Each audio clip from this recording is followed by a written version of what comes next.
Hello friends. In today's video, we will hear about the bitter first sexual encounter of a 38-year-old man.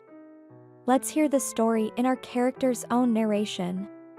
I'm Eunice, 38 years old.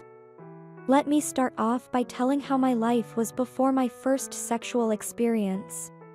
I had a good job. I was a white-collar worker. To be precise, I was a senior manager in a holding. From outside, I had an enviable life. However, no matter what position one holds at work, they have secrets and past mistakes that no one knows about. I will tell you about one of those mistakes today. As part of my job, I would usually hold the most important business meetings over a dinner, and these dinners would be held in luxurious places. Once, I was scheduled to have such a business meeting with Mr. Adnan, whose work ethics I disapprove of. He was older than me, and the deal I was going to strike was going to be large in scale. If I could get Mr. Adnan agree to the deal that evening, I would further advance in my career. I got ready to meet Mr. Adnan and headed to the place where the dinner would take place. Even though I didn't like Mr. Adnan personally, I was telling myself that the deal we were going to strike would be strictly business. I decided to stay calm until we made the deal and not to take his conversations personally.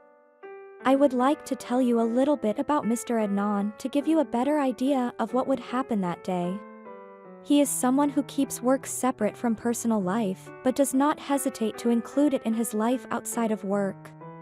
His network is full of important business people and politicians.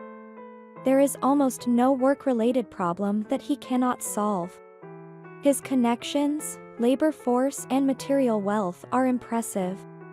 I was under a stress because of the deal and also due to the possibility of him crossing a line.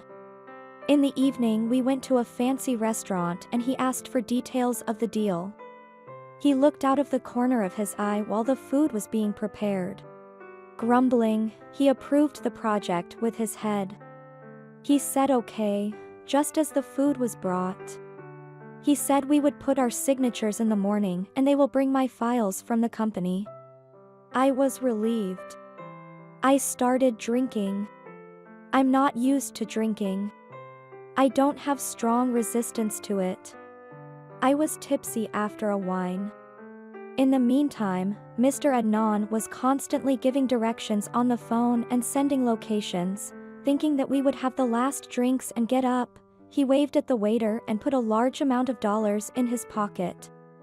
He told me to get the key to the room. The restaurant was in the fanciest hotel in the city.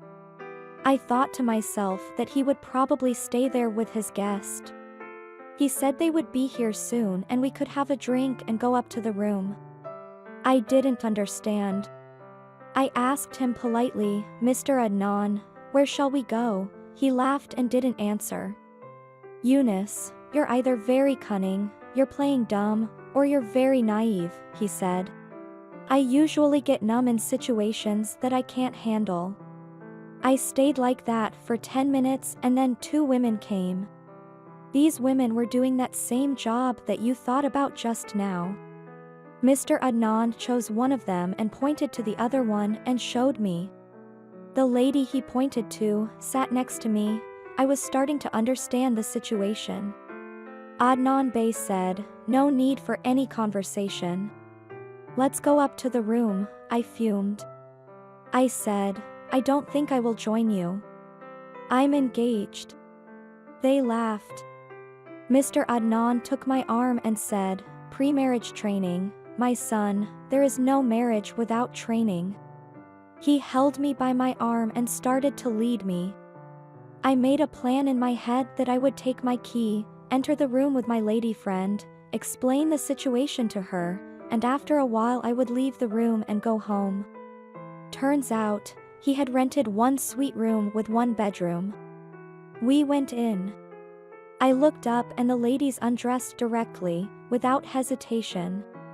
I couldn't understand what kind of environment I was in.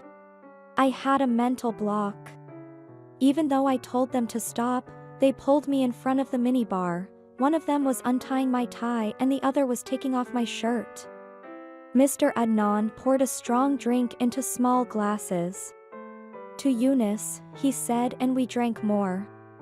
We poured another one, in honor of our agreement, Mr. Adnan said. I refused to drink the third glass of alcohol, to which Mr. Adnan reacted reproachingly. Oh, are you breaking our agreement? I understood the underlying threat. I drank, and the last thing I remember after 4 o'clock was feeling dizzy. I woke up with an incredible headache.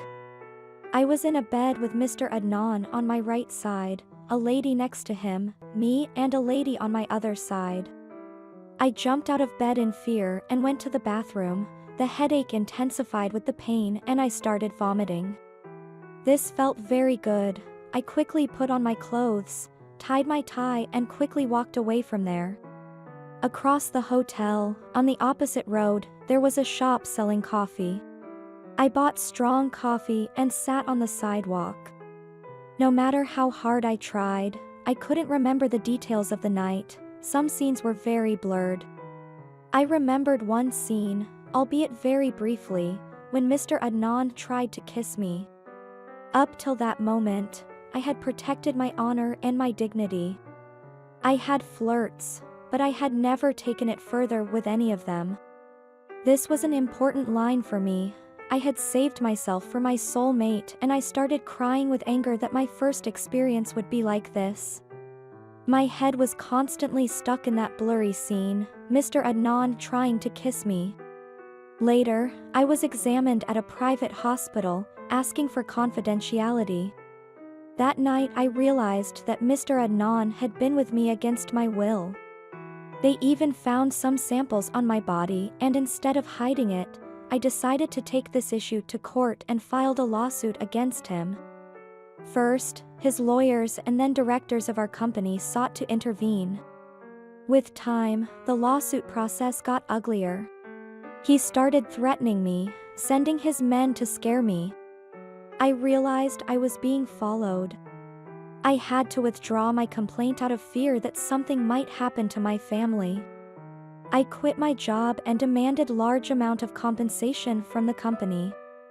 With time, I felt suffocated in the big city. I couldn't recover. I told my fiancé openly everything that happened to me that night. She found it very strange and disgusting and broke up with me. I left my country for good and settled in a Bulgarian village where my relatives from my mother's side lived. I have a small bakery now. I spent most of my money on the village and on my relatives. Other portion of the money will be sufficient until the day I die. I am happy right now, but from time to time I question my life.